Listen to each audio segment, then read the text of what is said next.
Now, the time is 11 minutes past 7. You're tuned into BBC Three Counties Radio and BBC Radio Northampton.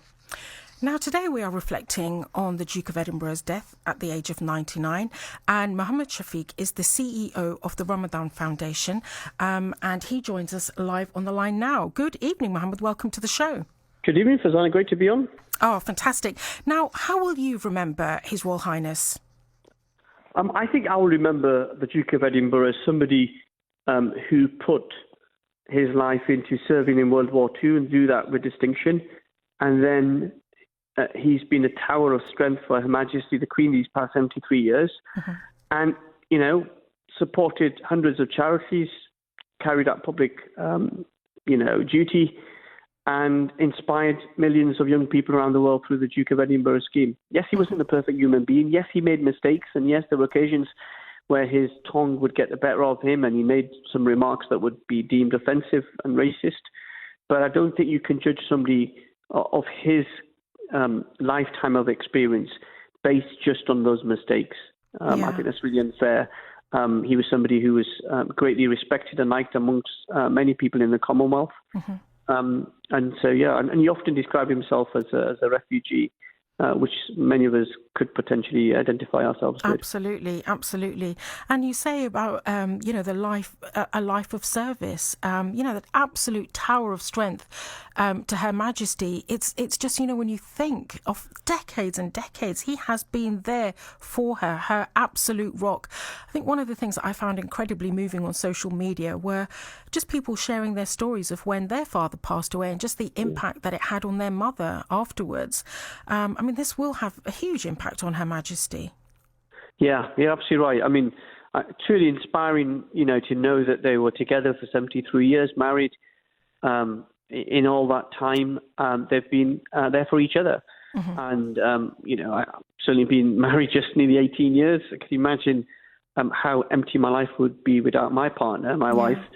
And so I can't imagine what Her Majesty is going through. But I think, as Prince Charles said late last night, mm-hmm.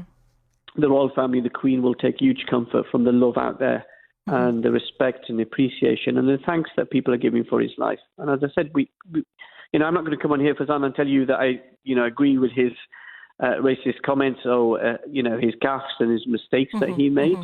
But I'm saying that let's judge him based on his complete life and not just that small element where he might get it wrong. Did you have an opportunity to meet him in person? I did. I met him twice. I met him most recently during the Diamond Jubilee tour when he was mm-hmm. in Manchester with Her Majesty. And then just before that, I met him in 1999 at a garden party at Buckingham Palace. Mm-hmm. And that was an interesting conversation because what do you talk to Prince Philip about, which gets him interested in the conversation? What did you talk to him about? Cricket?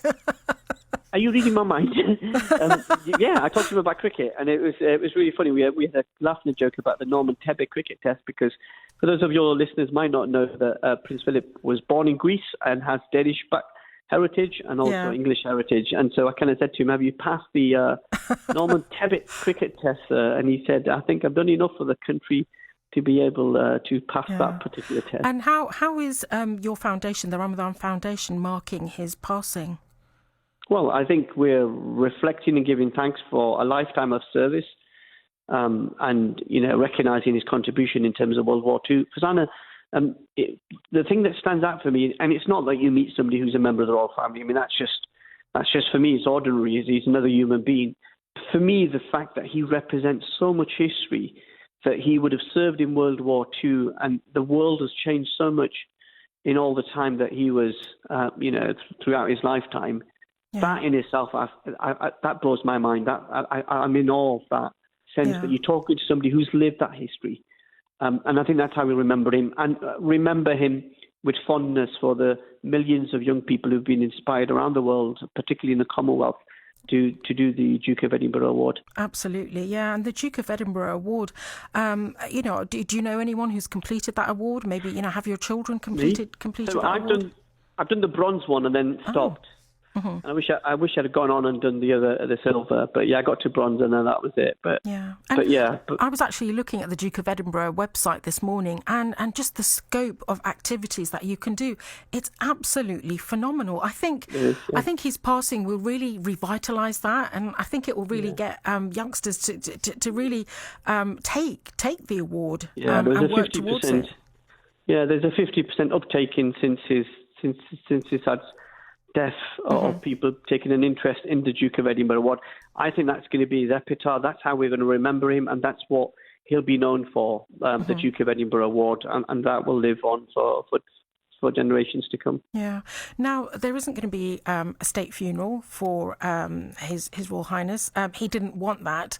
What do you kind of make of that?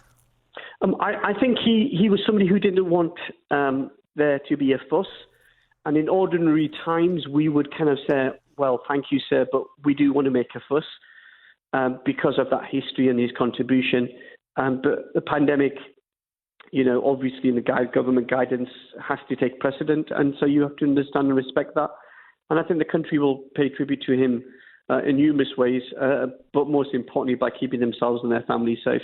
And I think, of course, state funeral, it's not a state funeral, but the funeral will be on at 3 o'clock on Saturday. I think a lot of people will certainly tune into that, and they'll be watching that probably with their families, as they are able to under COVID restrictions. Yeah, absolutely. Yeah, no, brilliant. Well, Mohammed, thank you so much for sharing your thoughts with us. Pleasure. Thank you very much. You take care. Thank you. You too. Thank you.